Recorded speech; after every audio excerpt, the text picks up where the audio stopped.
A parent will come with a child who is 15 years old, 17 years old, and they've, had a lifetime to develop them. And it's not until that crisis moment they come to the masjid, and it's almost like they're begging you to fix their child. I think much of what the youth are suffering from today in terms of not having true certainty is what they've inherited as well, or their parents went through before them. Say Salat al-Jum'ah. The parents would say, but you have advanced chemistry that day. Mm-hmm. You can't miss that. Mm-hmm. Oh, you can make up the salah because I need you to be a doctor. You need to do well. Kid listens to that. Mm-hmm. Then he comes home. Yeah. And the father says, oh, it's time to pray Asr. Did you pray Asr? He says, I have homework. For the class you didn't want me to miss, I need to make sure I finish that homework. The priority is trigonometry. So the first thing is to start early. Start even before the child is born. Prophets like Zechariah, they're praying for the salvation and the success of their children before they're even conceived. Alhamdulillah Rabbil Alameen. Salatu wa salam ala Sayyidina Muhammad wa ala alihi wa sahbihi ajma'in. Dear brothers and sisters, Assalamu alaikum wa rahmatullahi ta'ala wa barakatuh. And welcome to Islamic OASIS Live. Dear brothers and sisters, first of all, Eid Mubarak to you and your families. It's been a while. It's been almost a week, maybe almost 2 weeks, almost after the Eid. We were busy with many things during the month of Ramadan, and then doing the podcast at the same time as all of the other work that needs to be done in Ramadan almost became impossible. But subhanallah, we are back, and we're back with some amazing programming. Alhamdulillah Rabbil Alameen, and this is one of them. Today, brothers and sisters, we actually have Ustad Ibrahim Jaaber. The background is, subhanallah, amazing. An author, a teacher, professional basketball player, Hall of Famer, so many certifications, whether it's from Cornell or Cambridge, and so much.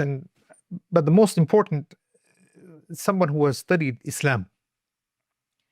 Somebody who has studied Islam, someone who was born and raised in the house of Islam, with father being a scholar, uncles being scholars, and so in the house of scholarship. And someone who has worked with the youth, continues to work with the youth, writes about the youth, sets up syllabus, and you're looking at programs that schools can actually use to help support and develop their youth. And it's so many talents, Akhi. First of all, welcome to Islamic OASIS. No, thank you so much for having me, and I look forward to our conversation. And mashallah, may Allah make me better.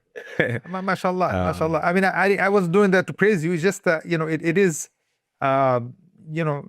example that we have to set for our youth. If they're going to look up to someone, we better have someone that they the qualifications are there. Usually I'm used to talking to your dad. Yes. Or your uncle. And he's in his 70s. No. So the experience that he brings, it's something you just have to be in awe. You just back up and you just let the man say what he has to say. No. But in this case, you're looking at maybe 3-year difference. This is yeah. I know. I look a little bit younger than. Well, younger than me. You are. But Ustad Ibrahim, let's begin this conversation. I know you have to go to another program after this. But Sheikh, you're talking about the youth, and even before this, we were having this conversation about the youth, and what, as parents, both of us are parents. Yes. And we want to make sure that our children's children are Muslim. What do we need to do? Bismillah, alhamdulillah, wa salatu wa salam ala rasulillah. And I'm sure we're all looking for the miraculous wand that's going to be the pill. And oftentimes this is the case, especially in the space of youth work. A parent will come with a child who is 15 years old, 17 years old, and they've, had a lifetime to develop them and to train them and to keep them close to the masjid. And it's not until that crisis moment they discover their child is doing something and then they come to the masjid, and it's almost like they're begging you to fix their child, you know? So the first thing, of course, is to start early. Start even before the child is born. So when you look at the example of personalities, prophets like Zechariah, they're praying for the salvation and the success of their children before they're even conceived, right? Zechariah alayhi salam, he says, إني خفت الموالي من ورائي وكانت امرأتي عاقرة فهب لي من لدنك وليا. He says, my wife is barren, so, you know, provide me from yourself an heir. يرثني ويرث من آل يعقوب, that will inherit from me and inherit from the household of Yaqub. وَاجْعَلْهُ رَبِّي رَضِيًّا. And my Lord, make him pleasing to you. Right? If someone is pleasing to Allah, will they be successful in this life and the next? Most certainly.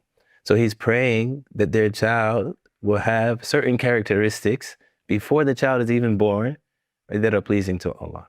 And we see the same example in the mother of Maryam. Before Maryam is born, she's seeking refuge from the shaitan for Maryam and her offspring, not knowing even what she's going to have. إِنِّي أُعِيذُ بِكَ ذُرِّيَّتَهَا إِنِّي أُعِيذُ بِكَ ذُرِّيَّتَهَا مِنَ الشَّيْطَانِ الرَّجِيمِ. Right? I seek refuge in you or with you on their behalf, on her behalf, and the behalf of her offspring from ash-shaytan al-rajim. The child hasn't even or is barely born. So this is the first thing, is supplicating to Allah subhanahu wa ta'ala from even before. Right? I remember a Moroccan brother, he told me a story.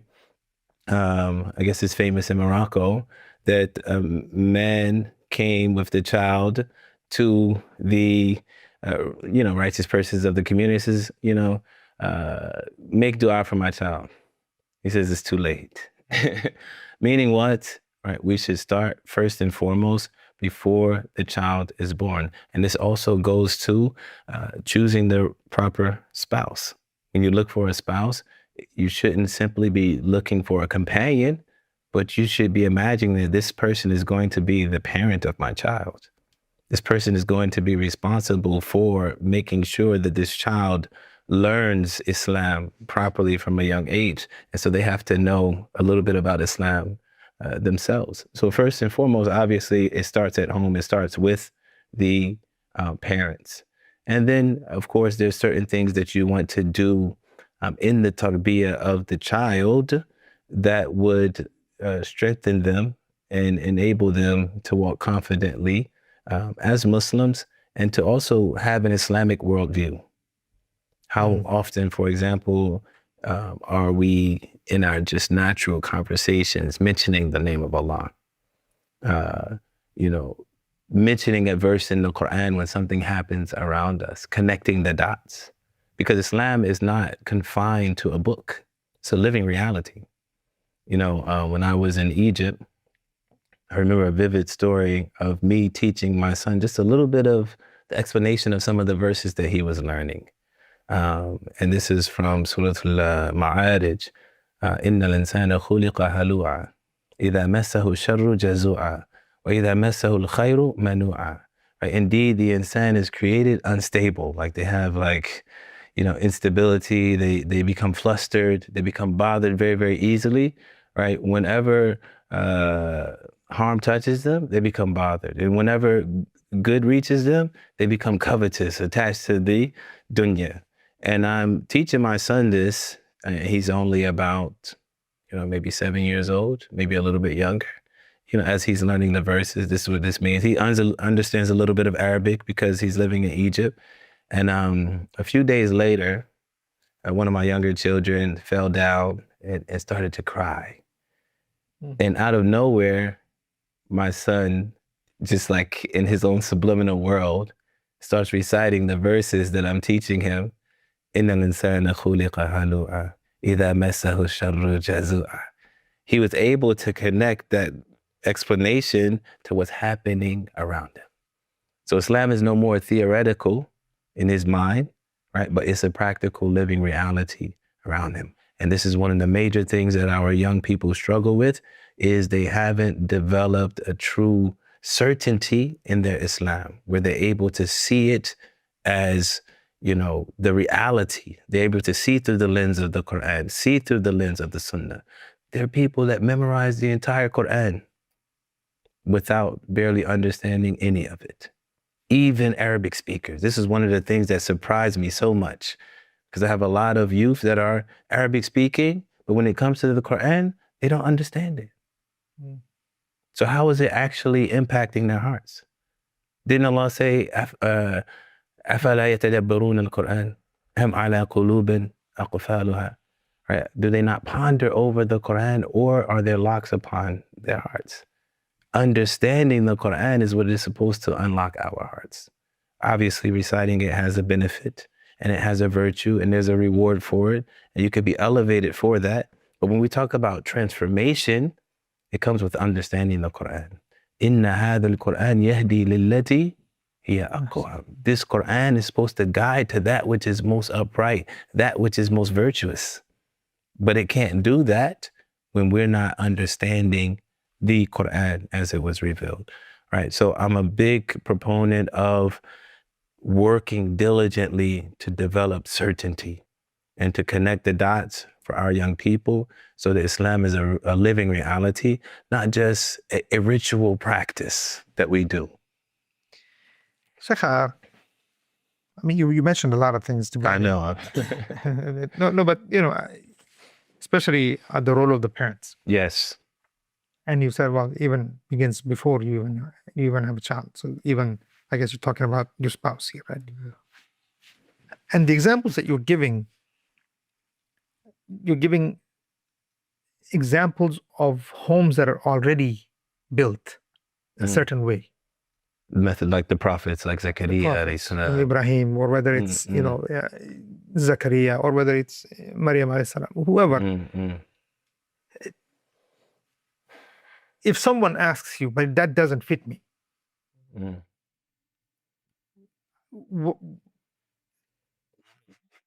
you see what I'm saying? Because I want to be really, I mean, pragmatic. No, I want to be real with you. Yeah. Right? And that is that that's not the households today. And unfortunately, I don't think good 80% homes they even understand the stories of the Quran. To be able to connect the way you just did. No. And to say, hey, you through an example, you explained an ayah to your child. You're in Egypt. You took the time to go to Egypt. You thought that was a priority in life, in order to go there, study the Quran, study Arabic language. So tell me, Sheikh, so that means that we have work to do. Yes. You know, there's a youth worker, I won't mention his name. And this isn't to offend anyone. It's just kind of his pulse on the situation. He said after 4 years of working in, you know, the Muslim community, he was working in a very famous big masjid in the United States. He said, I realized that it's not the kids that need the tarbiyah, it's the parents. So it's a dilemma. That's what I'm saying. So this is the dilemma. Yes. Yes. I mean, see, one way, if I look at what you're saying, one way is, okay, we're done. Because that's one way. And say, I mean, the parents are nowhere close to the point that sometimes parents are becoming the hurdle for the child who wants to do well in Islam, who wants to grow as a Muslim, who wants to maybe become a scholar, go on to, you know, be part of the leadership of Muslims, whether in these communities or anywhere else. You know, because we've had children who want to wear hijab, and parents will be the first one to say, no, don't worry about that right now. Yeah. And then they come back 5 years later and they say, man, I'm telling her to wear hijab, and she says, no, I don't want to do that. And then when we remind them, do you remember the time when she wanted to? So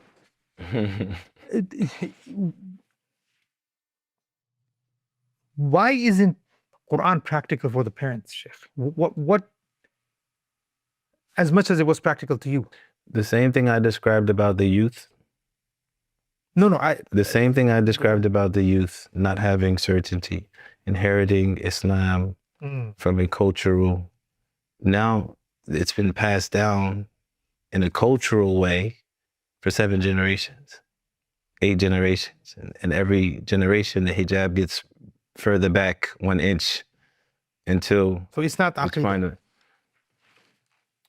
Aqidah. I know what that Aqidah and is. Yaqeen are a little bit different, right? Because when I was a kid, I had Aqidah. I had belief in Allah, belief in His angels, belief in His books. These were concepts that we learned. Buni al-Islam ala khamsa. Islam is built upon 5 pillars. But certainty is something different, right? I think a part of the original meaning of Aqidah, it encompassed Yaqeen, right? But now they're almost like 2 separate things, right? And sometimes the person has this list. Yes, that's absolutely a problem, right? Sometimes a person has this sort of like checklist of what Islam is. Done. Yeah. Oh, I believe in Allah. I believe in His angels. And oftentimes, these are the same people saying that Islam is in my heart. Right. Right. There's a manifestation, right? Iman is not just faith, it's being faithful. It's living up to what you say you believe in. La ilaha illallah is an absolute statement, right? Meaning that there's no condition where this statement should not be true. Whether you are in prosperity or you are in poverty, that statement, that declaration should still be standing. Whether it's your best day of the week or your worst day of the week, La ilaha illallah is a declaration that should still be standing in terms of how you actually carrying yourself in those moments. Are you still content with Allah subhanahu wa ta'ala in those moments?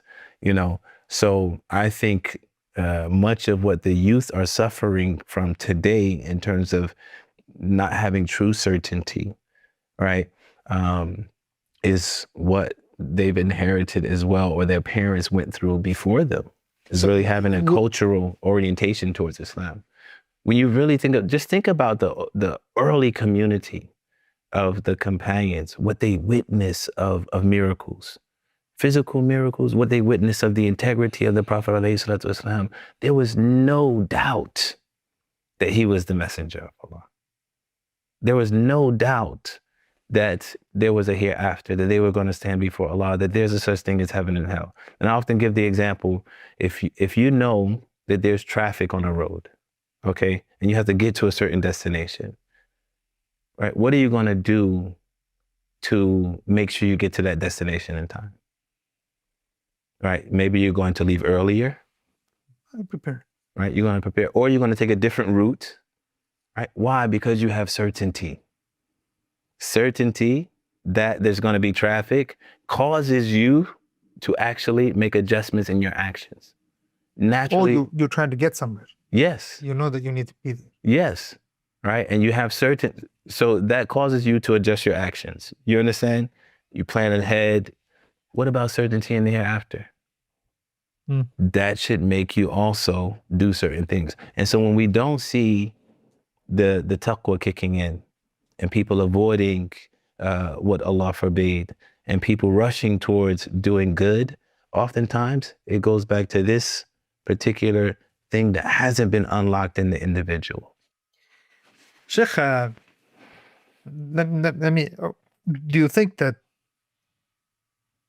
this generation, I guess I'm talking about parents, have they been deprived of Islam intellectually? Because, look, let's say I'm talking about myself, because, well, your parents came to Islam, and that's a big deal. So you know that you didn't just inherit it. Yes. It was somebody had to do the work. They took Islam, and so that kind of it was something that they knew, and then especially being, with the likes of Malcolm X, and obviously it has a whole different. Yeah. There's a whole. The Islam of Malcolm X, and I'm going to bring it to what I was asking. I mean, when you're growing up with that those personalities, right? You're looking at your grandparent and saying, this is someone who bared Malcolm X, who's around Malcolm X, who understood. So there's a struggle. There's a deep struggle. Your dad takes on that struggle. He writes about this. He sees what your dad is going through. He goes through everything that you can think of that took place as far as struggle in this country. You're the third generation. You're carrying a legacy, and there's no way you can let go of that legacy. And you're proud of it. I mean, Islam gave that identity to you. There's a lot to unpack. Understood. So, yeah. But what I'm asking you is that for the traditional, or for the Muslims who are born and raised, if that work of understanding the Sahaba, understanding Khalid bin Walid, understanding Sa'd bin Abi Waqqas, understanding Ali radiallahu anhu, Umar, Abu Bakr, Siddiq, all of that radiallahu anhu, that's what we have, right? I mean, what I'm saying is that you came out of a struggle of Islam gave you that identity to actually be able to struggle and become victorious. Versus us, it was traditionally just pass on, families to families. Does that become a hurdle? So I think there's a statement attributed to Umar radiallahu ta'ala anhu that he basically expressed, one of the greatest fears that he had for the successors, the Tabi'een, those who came after, is that they didn't know Jahiliyyah.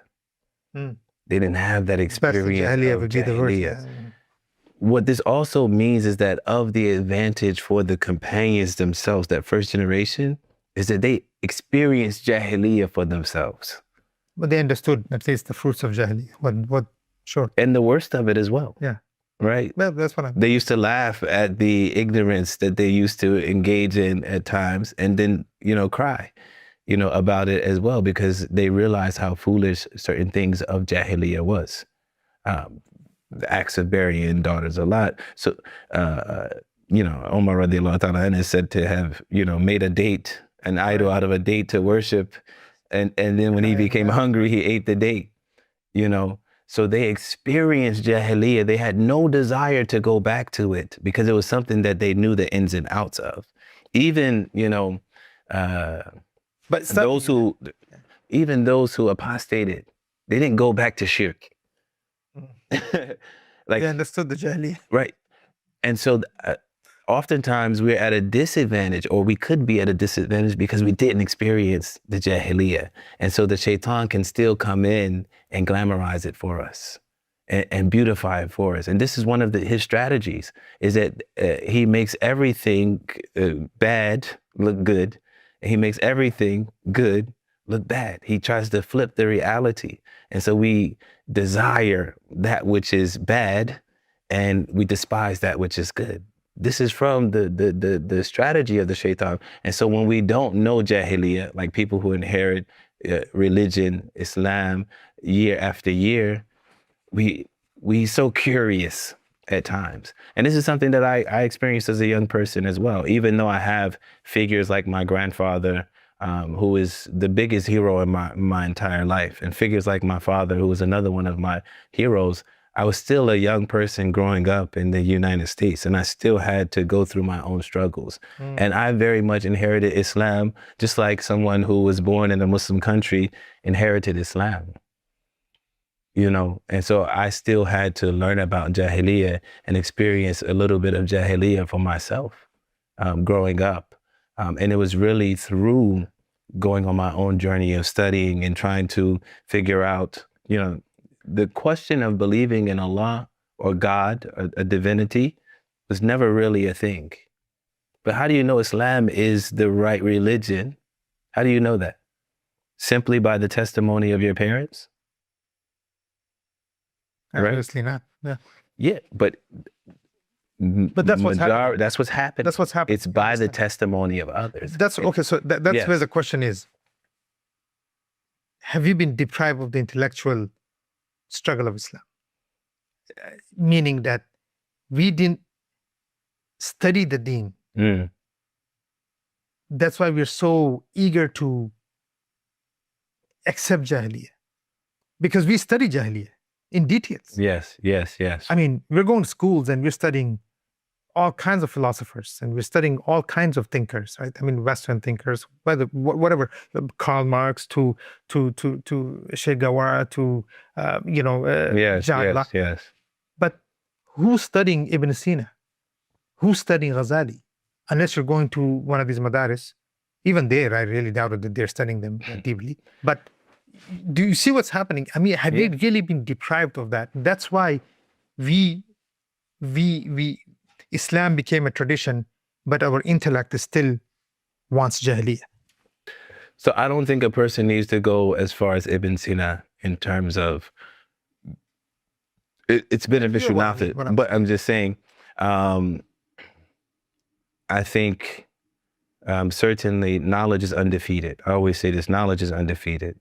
When Allah Ta'ala wants to make a leader out of somebody, he gives them knowledge, right? And this is everywhere in the Quran, this is everywhere in the Sunnah. People are elevated by knowledge. Oftentimes, we're afraid of knowledge because we're afraid that we'll be restricted and limited based on the knowledge that we attain, that we're going to lose out on dunya, that we're not going to be able to, manage in the secular spaces because you're going to become more conservative and this is going to lose you opportunities, right? So sometimes people just shy away from knowledge, or it's going to require more of me, the more I know. And that happens as well because some people just don't want to be like religious or to be seen as religious. And so they lose out and they deprive themselves of, truly what knowledge has to offer. So yes, I would say from some angle, but sometimes it's just people depriving themselves, because the knowledge is available. And the most important knowledge is, sometimes I would say not emphasized enough. Just the early knowledge of the seerah of the Prophet ﷺ. Like his life is a proof. His life is a proof. When you have young people that don't know who Abu Bakr as-Siddiq is, right? One young girl was asked this question. Yeah. And she said, who is Abu Bakr as-Siddiq? The young lady, she raised her hand and said, is that the Prophet? Yeah. That's yeah. Yeah. And so this is what we're dealing with, but it's very important that we prioritize those who are doing good, those who are coming willing to learn. This is very, very important. Abasa wa tawalla. You prioritize those who are seeking it out, because Islam was never given victory by quantity, by numbers. Islam was given victory by quality. And we really have to take advantage of those people who are coming and who want it. And if others join in, and we go and do da'wah and all of those things, but we prioritize those who are there present. Okay, so this brings a very interesting point. Okay, so you mean anyone who's attached to who's coming? Yes. Whether they came to Islam or whether they were born in Islam, whatever, but they're coming to Islam. They're coming and they're saying, I want to learn. Yes. Right. So now, Sheikh, in that category, yes, are we doing enough to help them? No, absolutely not. Absolutely not. But we're building the madaris, we're building the schools. We have we're producing now Islam scholars out of the West. You don't have to go to Egypt and these places to study Islam anymore. You have... Well, you said it yourself, right? Many people who are even attaining that level of quote unquote scholarship don't have even the Arabic language. Can memorize and recite. Some of them, yeah. But I guess what I'm asking is that are we doing what we need to be doing to even cater to those who are coming? Because this is what we were talking about earlier. Islam is a lived experience. It goes beyond the book. The way that Umar radiallahu ta'ala anhu said that they would learn the Quran is that they would learn it 10 verses at a time. Yani basically like a page at a time. And they would not move past those 10 pages until they understood the application of the verse, the implementation of the verse, what it implied, right? And they embodied it. They were, as they said about the Prophet ﷺ, كان القرآن يمشي على الأرض. He was the walking Quran. We're not raising walking Qurans, we're raising talking Qurans. People that can quote قال الله قال رسول. Right? But we're not really seeing it as much as we should be seeing it in the society. Is that because we inherited Islam, or is that one of the reasons why we're just quoting the Quran? I mean, of course. Because the reason they say manhood is mimesis. Manhood is mimesis, meaning that you're mimicking what you've seen before you. So yes, that's a dimension of it. But when we read about, for example, Surah Al-Ma'un, right? The small acts of kindness. Like, what are we doing in the society? How does it implement? I'll give you an example. 27th night of Ramadan. Yes? What happens on the 27th night of Ramadan? Everybody's at the masjid. Everybody's at the masjid. What does the masjid do? Unless you're in, Sahur nights, but hey, that's it. Okay. But what does the masjid do on that night typically? It's unfortunate I had to say that, but because that's what happened. Even Ramadan has turned into entertainment. I mean, the level of, we're depriving our youth of everything, Sheikh. Ramadan at least was a month where it's safer. The spiritual, yes. Yeah. Even that has become, I have to go to masjid to be entertained. Yeah.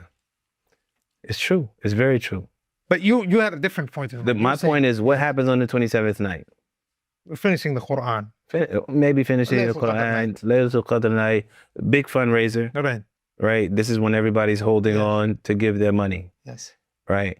How many parents are actually preparing their children to give from their own earnings on that night?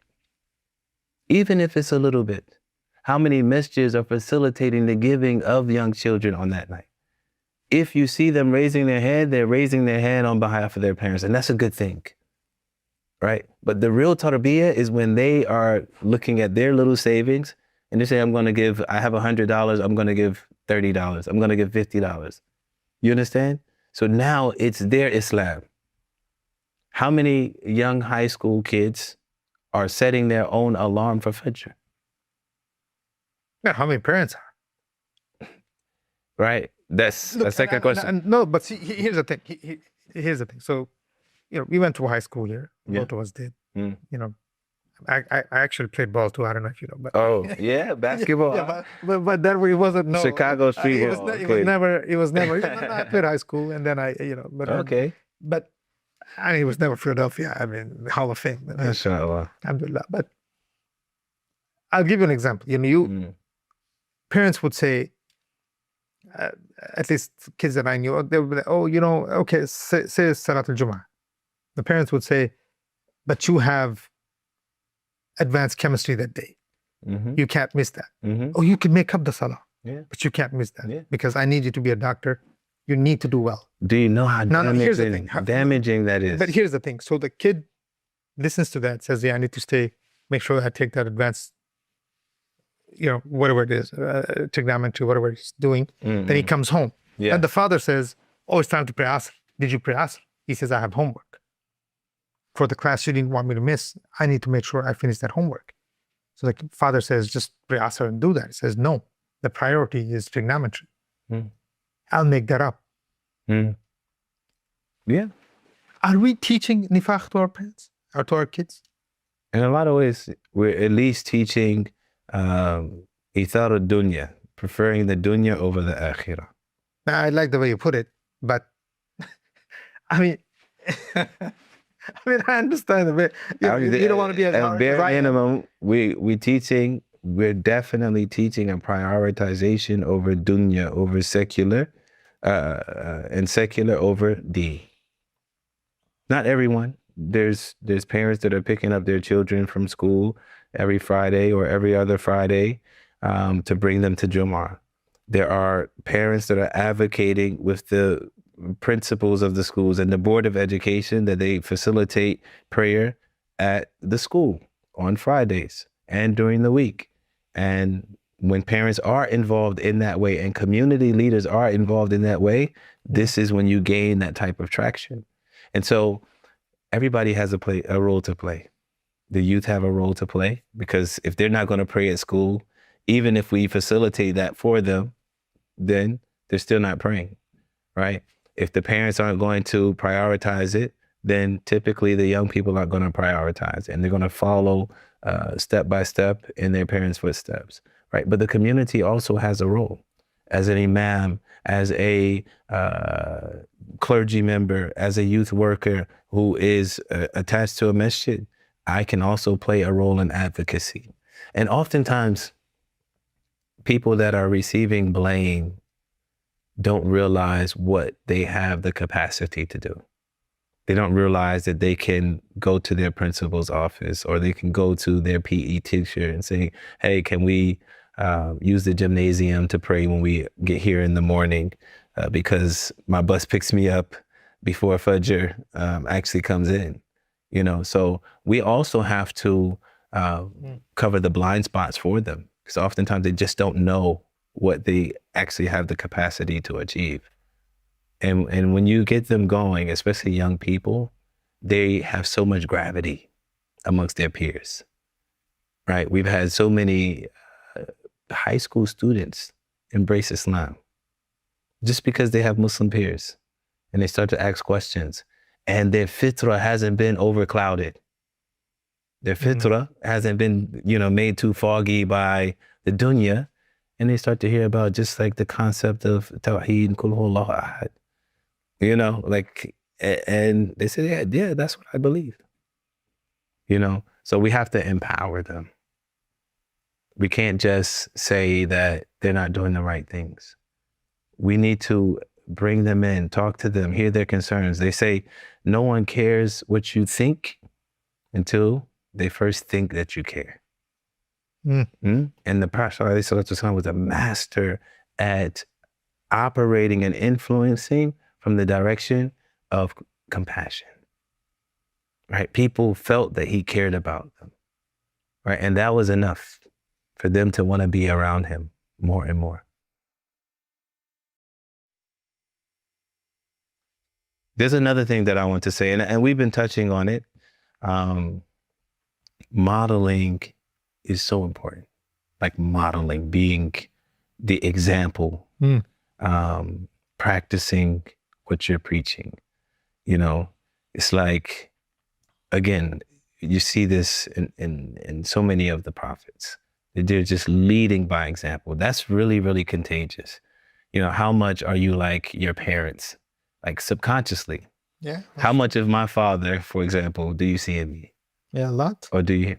I didn't consciously say that I'm going to copy his speech pattern or the way that he walks and the way that he talks. I didn't consciously do that. That's through modeling, And so we pick up so much subconsciously through what our parents model for us. And sometimes it kicks in 5 years later or 10 years later, and you think, this kid is never going to get it, until they go through something, and and dad comes out, mom comes out. They see how you dealt with that situation of adversity with patience, with generosity, and that becomes their character, and sort of Maryam, just this concept of like father, like son, like mother, like daughter. When the angel comes to her, she says, how am I going to have a child? أَنَّ يَكُونُ لِي غُلَامٌ وَلَمْ يَمْسَسْنِي بَشَرٌ وَلَمْ أَكُ بَغِيًّا. I've never been unchaste. Next page or so, they testify that her mother had the same quality. That she has the same? Yeah, أختها. Your mother was not like that? Yeah. ما كان أبوك امرأ سوء وما كانت أمك بغية. The same exact. Right? Just as the mother of Maryam was seeking refuge with Allah even before she was born, now we see Maryam seeking refuge with Allah. Sheikh, this is very interesting, and I'll make this one of the last questions because I know you have to be going, but really, the issue of chastity, right? Being pure. in your thoughts, in your personality, in your being. In your relationships. With Allah Azza wa Jal, first. First and foremost, yes. And hence, by extension, that relationships that you have in life, right? Yes. That keeps you that way. Yes. So much of that is missing, Sheikh, to a point that, you know, when and then on the other side is also the father, Abu, you know, Salih, he talks about the father was a good man. Yeah. And here you give a lot of examples of the mothers being chaste, being clean, being pure, being the good people. They were not like this, or whatever they were thinking, that if someone was doing bad, that your mother was not. This shows you as well that when you are a child of a community leader, of somebody who's known in the community for the purity, the stigma is so much higher. Think about it. Not just that, like we can get there too, but that's at a huge different level. But I'm saying here, simple parents, how important it is for them to have the taqwa of Allah Azza wa Jal all their lives, that even when they met, they had a child out of purity. Yes. Today, Sheikh, I mean, you know, 2026, brothers are having trouble finding a woman who did not have a boyfriend. And how, you know, when we're looking at parents, when we're looking at developing young children, when we're looking at our kids, and how much of that you think is affecting, Sheikh, of the kind of children we're having? That's a valid question and a valid concern. I don't know how much you know, it can be quantified, but it definitely has an impact. You know, just again, the prophets are being the primary example, and obviously their standard is something we should strive for, even though it's beyond our reach. You know, but he chose prophets from the purest bloodlines for a reason, you know, and that in and of itself demonstrate that there is an impact when a child is generational impact. Yes, because Allah chose the best of the best of the best. He always selected the best bloodlines, and he protected the prophets from being born out of wedlock. But to quantify it, I would say, you know, there's no way of doing it. For sure, it has an impact, and I think the way this society is built, you know, that's where I'm going. Before we even get there, and I'm transitioning to that, because even in the Muslim societies, even though there's a lot of following of foreign ideals, whether they be in the West or whether they be in the East, there's a lot of secularization, and a lot of these concepts are trickling in slowly, but certain things are still like taboo. Like, you know, children out of wedlock and these type of things. They're still largely taboo, and this shows you that culture does have a major role. Even though they're dating, they don't have children. Yeah. I mean, you look at the stories that you're hearing. But the consequences would be so much more severe because of how taboo it is in Muslim societies.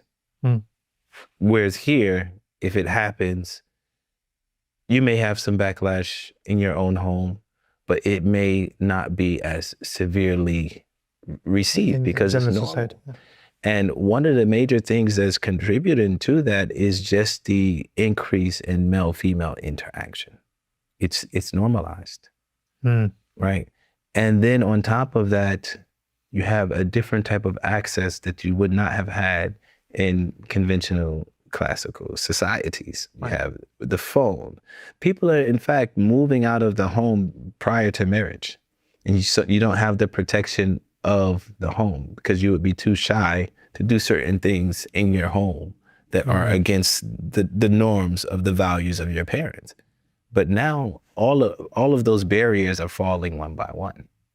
And this opens up the door for more and more. Statistically, more children, and I don't know the exact percentage, are born out of wedlock.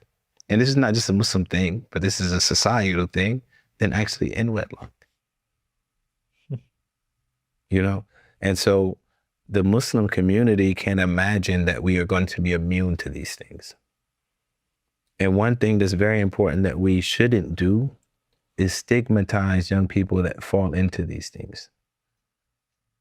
We have to deal with a level of compassion, hoping that they are going to come back to the community, that they have the potential to bounce back in some way or another.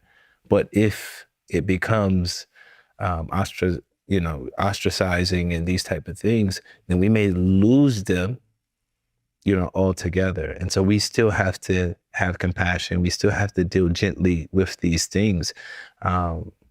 If we're keeping the prize, our eye on the prize, which is this person who has fell or has fallen, they still have a chance to recover. Last question. Yes. For sure. Inshallah. Inshallah. A lot of the Islamic schools, Sheikh, when we look at Islamic schools even, I'm not even saying, let's say from what they're producing, but let's say the access to Islamic schools. It's the rich amongst us who have access. I see what you're saying. Right. I mean, you got to be able to pay 400, 500, 600, 700 per month per child to be able to go to what they're calling Islamic schools. Between $6,000 and $10,000 a year. A year. And that's if you have one or two children. Imagine 2 or 3 or 5 or 6.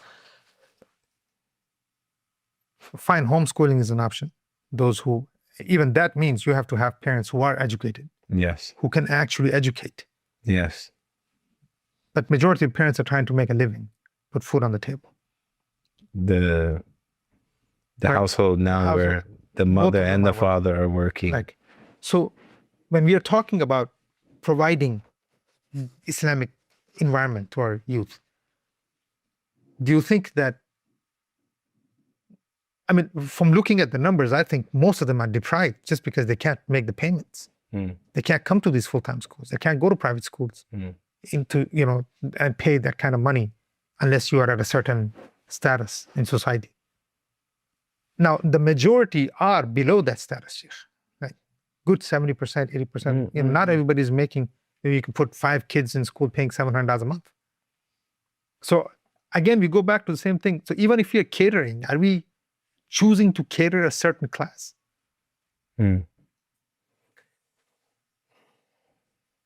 So I think much of the harm in what you're describing is more unintentional than intentional, because to survive as an Islamic school, even when you charge a tuition at that amount, you're still underpaying most of your teachers. True. In order to achieve what is most often below standard and less than ideal. And so I think it's more than an administrative challenge. I think it's more of a communal challenge. How can we actually create more sustainable institutions, because they're on a shoestring budget, they're getting shoestring results, and then they're being met with sort of displeasure, at the results that are coming. And so I think it's more of a communal problem and a communal obligation that isn't really being addressed as a community problem. It's the school, it's the administration, but there are several circumstances that are just out of control. Whereas there are plenty of Catholic institutions or Christian institutions or Jewish institutions that have, the best funding, and they're able to, pay, reasonable, sustainable rates. Like our Islamic schools, most of the teachers are going to be mothers, right? Most of the administration is going to be women because the men are off into other professions. And so I think just the Islamic school needs to be looked at holistically and reimagined, because funding plays a huge role. So affluent communities are able to thrive a lot more, but there's not a lot of resource sharing with poor communities. If you had it up to you, it would be totally free, or they would have to pay at least what would, make them respect the education that they're actually getting. That's the ideal. But how do we actually accomplish that? Tuition isn't going to be the solution. But getting rid of the tuition is also not going to be the solution. And so we have to find other ways to actually sustain our institutions. And how that is done, I think we have to go through a lot of ideation and creativity to do that. And then I would say we can review the curriculum, and we can review the protocol and processes that happen within the school to, trying to bring it to a level of ihsan. But, can you imagine, and you probably experienced this for yourself, you're the imam of the masjid and you have to raise your own salary. You can't just focus on being the imam. You have to be the executive director and the imam. So you're doing 2 or 3 jobs. You're wearing so many different hats. And that's going to naturally impact the quality that you're able to put out. SubhanAllah. All right, Sheikh. I said that will be the last I'm question. trying to get you a promotion, you don't know. No, because there's so much to discuss, Sheikh. We just started, but because, there's so much to discuss. What does, development of a child actually means? Because you've written syllabi, you've written these whole things. You obviously know, okay, level by level, what it I'm still learning. Of course. I mean, Jazakallah khair. But I guess, this is, so we need to discuss that too. Yes. And when we look at curriculums, when we look at, because when we look at the curriculum that's the society that's going to be produced through that curriculum. Yeah. That's the community you're looking at. So if we're looking at the strength of the community, it's what people like you are writing and producing.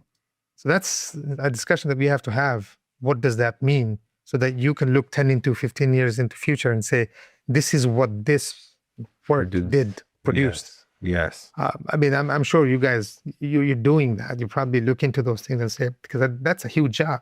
Yeah. That's a huge, so inshallah, that will be the next discussion. I would love to go into more detail, about sort of the vision that I've been implementing, especially over the last 5 years since I've been back from Egypt, to bring more and more youth to the community, to give them, a fighting chance with all of the things that they're going through. The shaitan especially wants to target the youth, especially wants to target it's the future. The youth, because if you lose a generation, you have to start over. Yeah, you have to start over from scratch. And so he especially wants to go after our youth, and we have to really strategize more and more, figuring out how to keep them close to the masjid, how to check the pulse on their iman, right?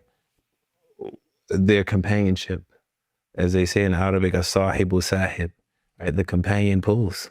They're going to pull you to paradise, or they're going to pull you to the hellfire, right? The Prophet said, "Ar-rajulu ala dini khalili, or al-mar'u ala dini khalili." The person is upon the religion of their closest friends.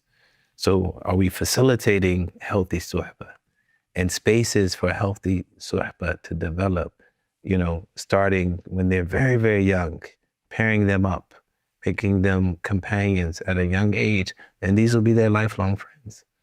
So these are strategic things that we have to sit down and figure out, how can we do this to our advantage and to the advantage of our young people, that ultimately, they become steadfast and they do the bare minimum at least. We want them to go to ihsan, of course, but at least we want them to do the bare minimum to make it to paradise.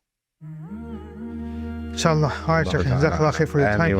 And Jazakallah khair, brothers and sisters watching. Please comment on the discussion that we had, especially parents and those, school teachers and administrators, because this really helps us, ask the right questions to people like our Ustad Ibrahim here, because, these are the brothers who are putting together what your children learn. So we need to make sure. Inshallah. Jazakumullah khair, Sheikh. Assalamu alaikum wa rahmatullahi wa barakatuh. Alaikum assalam wa rahmatullahi wa barakatuh.